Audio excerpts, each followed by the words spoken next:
بسم الله الرحمن الرحيم تبارك الذي بيده الملك وهو على كل شيء قدير الذي خلق الموت والحياة ليبلوكم أيكم أحسن عملا وهو العزيز الغفور الذي خلق 7 سماوات طباقا ما ترى في خلق الرحمن من تفاوت فارجع البصر هل ترى من فطور ثم ارجع البصر كرتين ينقلب إليك البصر خاسئا وهو حسير ولقد زينا السماء الدنيا بمصابيح وجعلناها رجوما للشياطين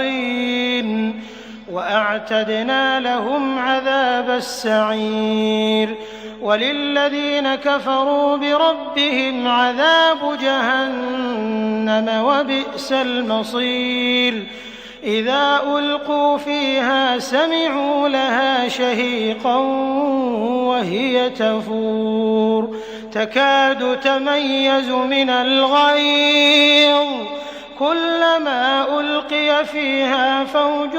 سألهم خزنتها ألم يأتكم نذير قالوا بلى قد جاءنا نذير فكذبنا وقلنا ما نزل الله من شيء إن أنتم إلا في ضلال كبير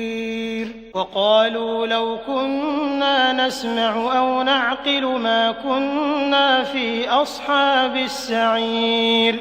فاعترفوا بذنبهم فسحقا لأصحاب السعير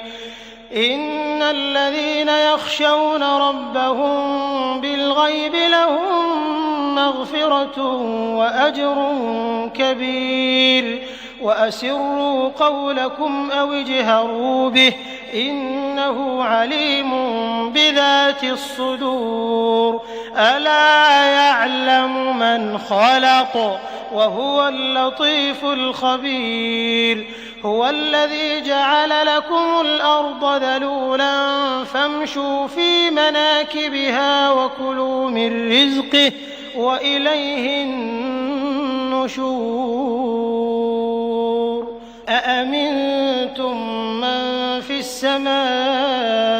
أن يخسف بكم الأرض فإذا هي تمور أم أمنتم من في السماء أن يرسل عليكم حاصبا فستعلمون كيف نذير ولقد كذب الذين من قبلهم فكيف كان نكير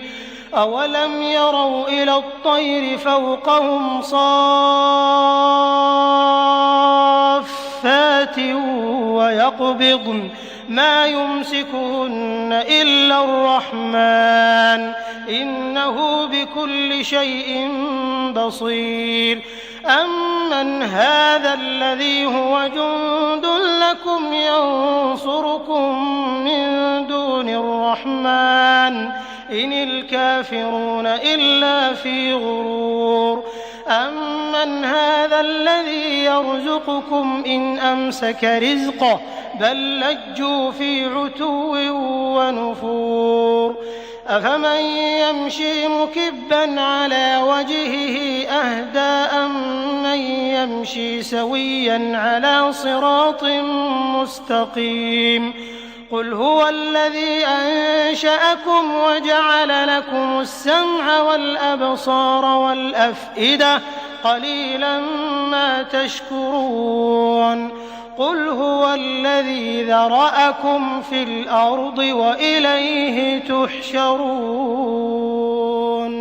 ويقولون متى هذا الوعد إن كنتم صادقين قل إنما العلم عند الله وإنما أنا نذير مبين فلما رأوه زلفة سيئت وجوه الذين كفروا وقيل هذا الذي كنتم به تدعون قل أرأيتم إن أهلكني الله ومن معي أو رحمنا فمن يجير الكافرين من عذاب